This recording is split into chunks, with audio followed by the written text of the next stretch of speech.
Hello friends, it's Simone. I would like to share. Hey friends, it's Simone. If you are reading books and you are a journaler or planner, then you have seen tons of amazing reading journals on social media.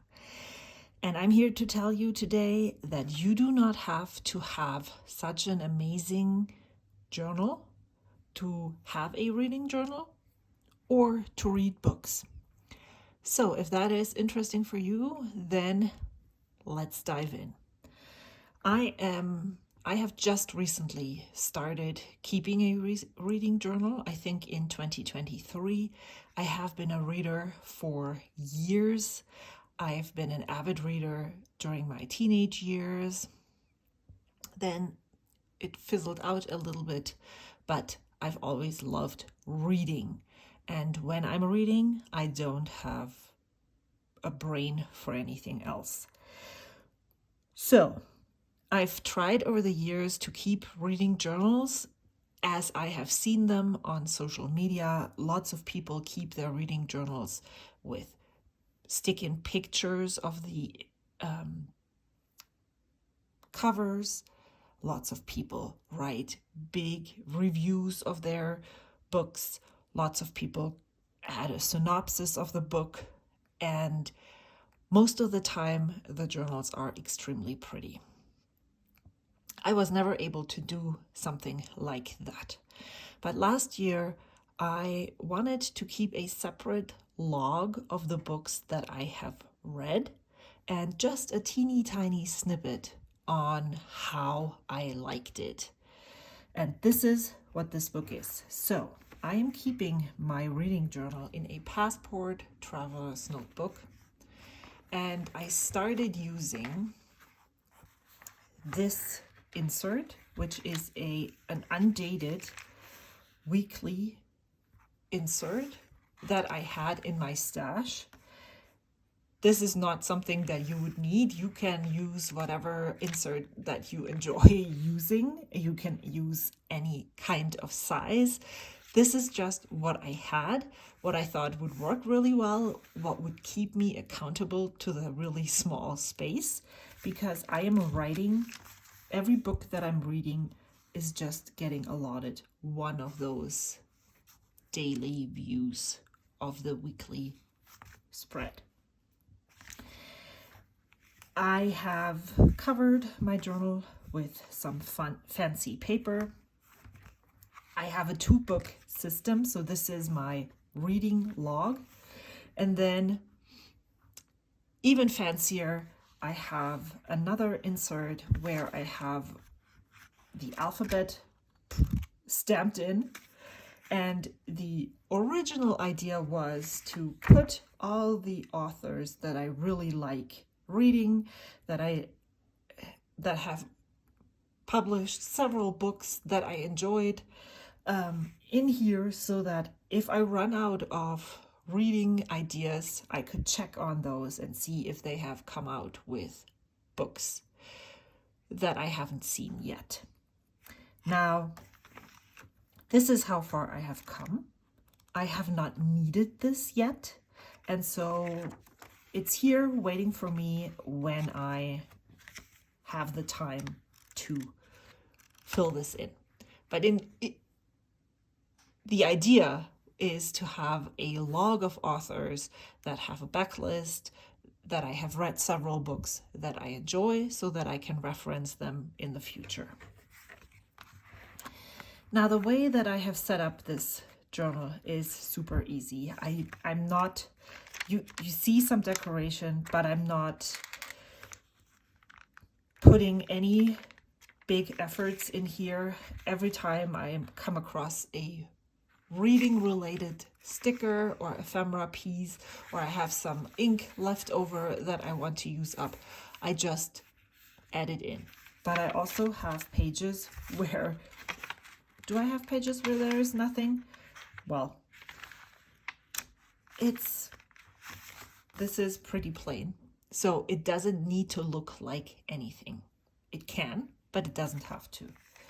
In the beginning, I was using a fountain pen but that didn't work out for me. And so I decided to make it even more accessible and use my Hobonichi Techo 2024 or whatever other year I have laying around here. What I like using is the Uni Jetstream with the 3 different inks so that I can underline the title with a different color. But if that's not you, you don't even have to do that. So now, what am I logging in this? I number each book so that I can quickly, at a very quick glance, see at the end of the year how many books I have read in 2023. So I did not start this in the beginning of 2023. So there might be books that I have read that I didn't remember, but I have roughly read 37 books. In 24, I am at number 13. I'm filming this in the middle of March of 2024. And so I have read about 13 books, or at least I have logged 13 books. And so I'm logging the name, the title of the book, the name of the author, the format that I have read this book in, and in theory, I'm also logging the month that I have read the book. And then I am adding one single snippet sentence of what the book is about, maybe what I liked about this book, why it stood out to me, if it was just a filler book or if it was special for some reason or another.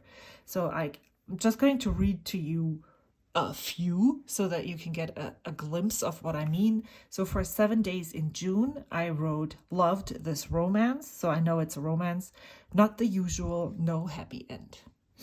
Well, this is a spoiler. If you haven't read 7 days in June, it's not your usual happily ever after. Then let's read Lessons in Chemistry. Again, read this on Kindle. I think this was my favorite book in a long time, maybe even favorite 2023. Society Critics. Then let's open one further back, maybe the number 37, Legends and Lattes, Travis Baldree. I listened to this on audio in December 2023. Such a wholesome story. And then maybe 36, The Christmas Murder Game by Alexandra Benedict, audio, December 2023. Too Many Dead People, story was good. I guess this wasn't one of my favorite books. And then let me read to you the one that was number 1 and 2 of my favorite books of 2023. The Measure by Nikki Ehrlich, audio, December 2023. This was one of the best books I read in 2023. And I don't think I have written down tomorrow and tomorrow and tomorrow. Let's see. Tomorrow and tomorrow and tomorrow, Audible, Gabrielle 7, best book I have read in 2023. So these two share spot number 1 for 2023. If you haven't read them, I would highly recommend reading them. As you can clearly see here in 2023, I fell off logging the books. And so I just went through my Kindle and my Audible library, Libby, and just wrote down the titles. If I ever want to go back and fill those in, I can. But this is not something that I am actually considering doing. So even if for some reason or another you don't really have the time and you just want to write about the book or the book title, that's totally fine. Do this while you're super busy and then go back to the way you did it when you have the time. Fill in the blanks. Do not fill in the blanks. That's perfect. So this is what I did, and I didn't start a new book. I only filled in how many pages? 1, 2, 3, 4, 5, 6, 7, 8, 9, 10. There is so much more journal left in this notebook that I have decided to just continually log my books in this format until this journal is done.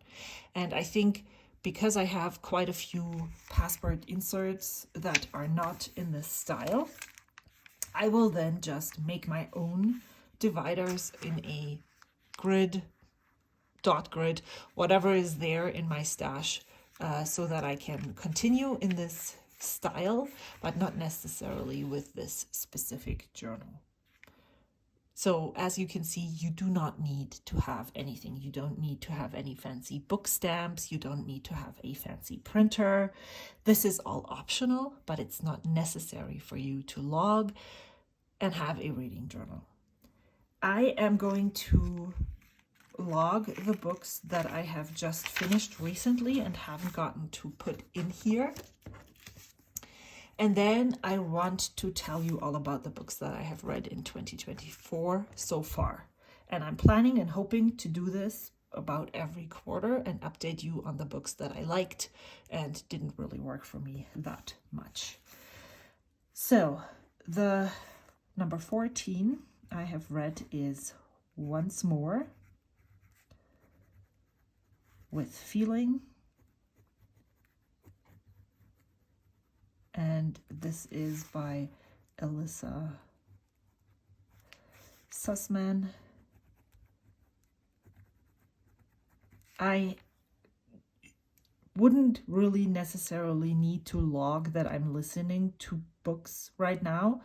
I haven't read an actual book on Kindle or in paper since I had back problems and a pinched nerve in my shoulder in September of 2023. But I still do it.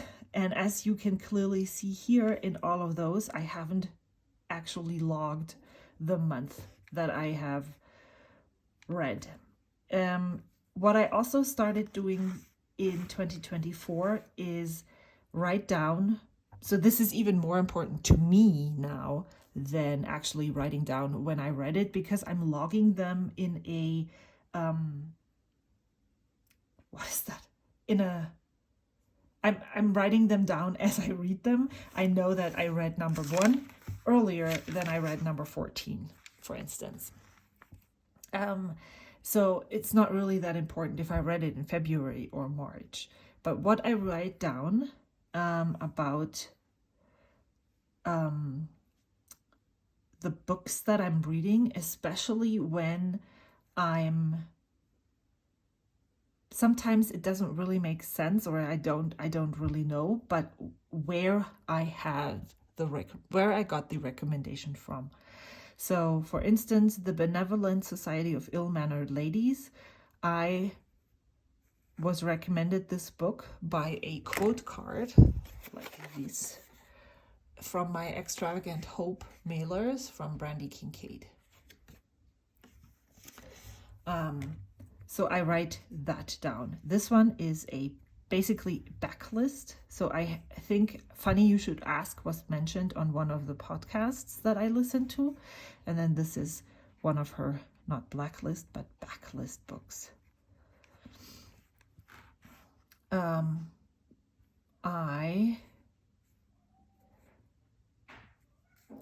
So what I'm going to write is very similar to Funny You Should Ask. So I read Funny You Should Ask and I liked it a lot. It might be better in print because it's a mixed media book where it's about different newspaper articles retelling the story. And I think if you would see this in print or on a Kindle, it would make the reading experience more fun. And the book Once More with Feeling was very, very similar to how this book was built. It's still a nice book to listen to, but if you're looking for some different kind of books, not the same structure, then maybe you should put more titles in between these two books. Number 15 was That Weekend. Now, I probably should write down where I get the book recommendations from earlier than when I read them, because I put them on hold at the library when I hear about them, when I find them, when I think they might be good. And by the time that I'm writing about this, putting this snippet into my reading journal, I often don't remember. That is the case for this book. I also, of course, listened to this on audio. This was definitely recommended to me by my son Joshua. He read this book before, but I remember that I recommended the book to him because I heard about it. So he read it. He said, "Oh, you should read this as well." So I did. It was good. It's a YA thriller-ish thing. It's about a girl who had an accident and memory loss and doesn't remember. And so now she has to piece together the story of why her two friends went missing. And there is a solution in the end, but it feels very unexpected. Like there was no build up to this. There were some minor hints, but there were the storyline never really talked about this at all. And then whomp, the story changes. And the reason why something happened, it doesn't really make sense. It's also not really the solution to the whole book in general. So it was good, but it wasn't overwhelming. So I'm going to the solution. Felt a bit out of left field. I don't even know if that is a saying, but or if that's how you would use this. Left field overall.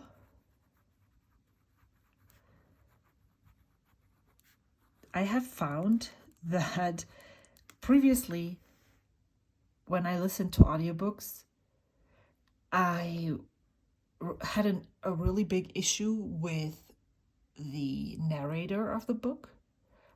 I haven't really had big problems listening to any of the audiobooks that I have listened to. Recently, maybe it's because I'm more accepting of different ways the book is told, or narrators have gotten so much better.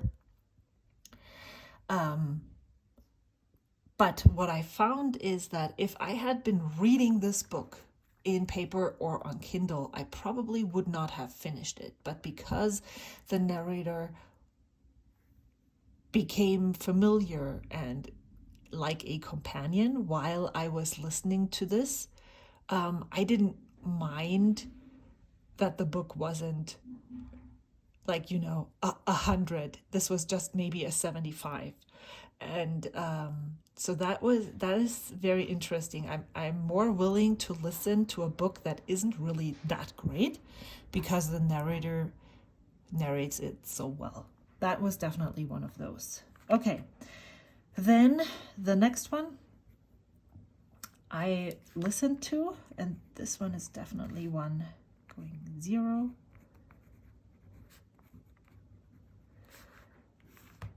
Anthony McCartan.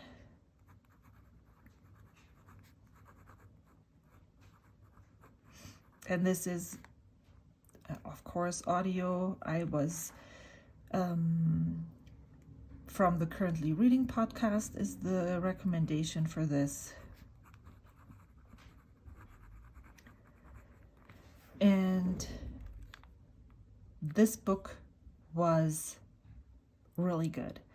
It talks about an experiment of a big social media company with the government, where they have such a good way, or they have so many implementations that they say they can find everybody in a really fast time through CCTV, drone footage, knowing, Facebook, social media. Like what I share online is how they can narrow down the search and find me. So this was book was about an experiment the social media company and the US government did with 10 candidates, where they had they were selected from a panel, and various different people, normal people like you and me, people who don't use social media, some who are into that field and might even be able to cover their tracks. And they get, I think, 48 hours lead time when Going Zero starts. They have the easy task to disappear, and then the social media company has 30 days to find all 10 candidates of this experiment. And it talks about one specific it looks at the two company leaders of the social media company and one specific candidate, and then it shows you how they find all the other 9 except for candidate number 10. And then it tells you goes into detail with that specific candidate and the reasons and, the human nature of people and what power will do to you. It was a really good book. I really liked listening to it. What I found very, it felt real, it felt like this could actually happen at some point in our lives. So this was really good. And it's definitely one of those books where I really like,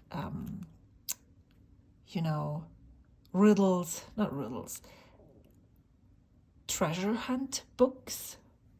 And so this felt like it, and that's what I really liked. This was really good.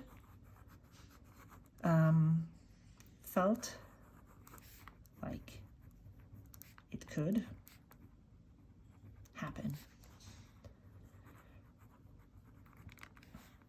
Social critique, for sure. Then I actually have a DNF, so I guess I'm not numbering this. It's In the Weeds by B.K. Borison. Audio. And this is a backlist or another title from the same author. I have read Love Light Farms. I wasn't sure if I was going to read the other books in this series. I found one available at a library that I am a member of as an audio, and so I started listening to it. I did not like the male narrator, and so I just DNF, male narrator. I just quit because I wasn't even convinced I wanted to read the series, and so it didn't work out, so I didn't do it. Last book that I read, just finished yesterday, is Ready or Not. And this one is one of those where I would totally love to remember where I heard about it. Bastone. It probably on one of those podcasts. This is, in the broader sense, just a romance novel, but it's a woman who gets pregnant and is not in love. It's a one-night stand, and how she deals with that. It's a totally happily ever after book, but it felt so nicely told. She faced adversities. It wasn't like, oh, we are not communicating. It wasn't the always misunderstanding trope. There were things like that in the book, but they felt like actual regular human beings, and how we all would maybe even navigate something like that. And so I really liked that. And when a romance novel makes me cry, then I know that it must have been a really good romance novel. This especially was so good in audio because the narrator just made this book come alive. Unwanted.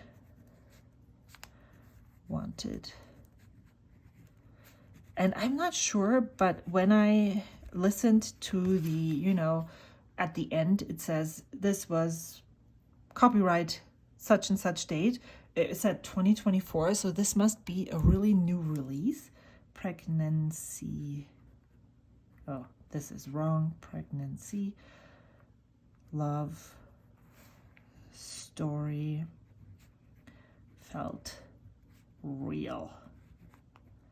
Great narration. I mean, if I had to pick, then I would say this is my favorite narrated book this year so far. Okay, let's go quickly through the books. The first book that I read was Walking with Sam by Andrew McCarthy. It was read by him as well. I am a mom of a 19-year-old, and I felt seen with this book. 10 Blind Dates is a YA romance novel by Ashley Elston. I laughed so hard with this. This was one of those, this is a Christmas book that was recommended to me, and I listened to it after the fact, but this was during Christmas time, but it's not necessarily Christmassy. If you want a laugh, then 10 Blind Dates is awesome. The Christmas Bookshop is very Christmassy, really nice, especially with British accent. Bookshops and Bone Dust is the second book of Legends and Lattes by Travis Baldree. They are the most wholesome, feel-good books, diverse, accepting, and just, awesome. Little Monster is a family drama, and didn't think I was into family dramas, but this one was really good as well. Everyone in my family has killed someone is not for me. It was okay, but not convinced that I want to read any more of his books. The Authenticity Project is awesome, was recommended by Brandy. I have great success with books that were recommended by her. Definitely a best book of 2024 contender. Year of Magical Thinking is a book about grief. Iona Iverson, Rules for Commuting, is a backlist book. Same author as Authenticity Project, was good. Very similar to Authenticity Project in the style of book. Love Light Farms, romance, was cute, not very deep. Crying in H Mart is another grief book that I didn't know was about grief. It has been recommended quite a lot of time on various podcasts. It was good, but it's hard to listen to for sure. Funny You Should Ask, really nice, loved it. Another romance that is not your usual romance.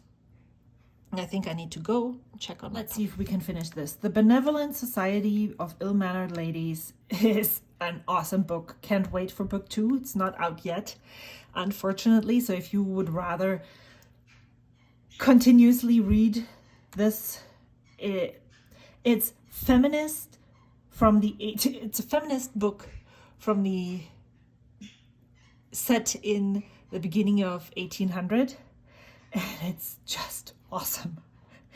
I talked about these. Once More with Feeling is very similar to Funny You Should Ask. There's another book by Elisa Sussman coming out.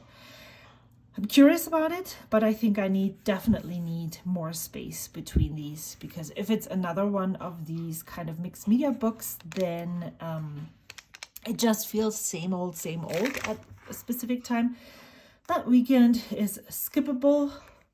Going Zero, I would highly recommend listening to. And Ready or Not, if you're into romance novels that are not, that are a little bit deeper than Hallmark level, this one is definitely one that you should listen to. There is definitely, in the romance novels that I talked about, this one is Open Door E. So if that's not something that you enjoy, then you should not listen to Ready or Not. But I didn't feel like, sometimes a romance novel is basically porn in written form, softly packaged with some cotton candy around. That's not this. Same with these two.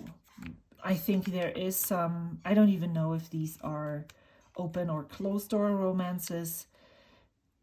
That means that there was not as much sex involved as, in those cotton candy porn romance novels. This one was different. So if that's something that you don't enjoy, don't read Love Light Farms. Yeah, that's it. I hope this was informative for you. I hope you got some books from this list that you might want to check out. And I am giving you permission here to have no reading journal at all, to have a reading journal that works for you. It could be something like this. It could be a list in your planner, in a journal where you just write down the title. It could be a, what is that called? Tally, where you just keep track of how many books you read. It doesn't need to be scientifically perfect. It doesn't need to be extremely pretty. If it just needs to be for you and bring you joy. Thank you so much for watching. I hope to see you soon. Until then, bye.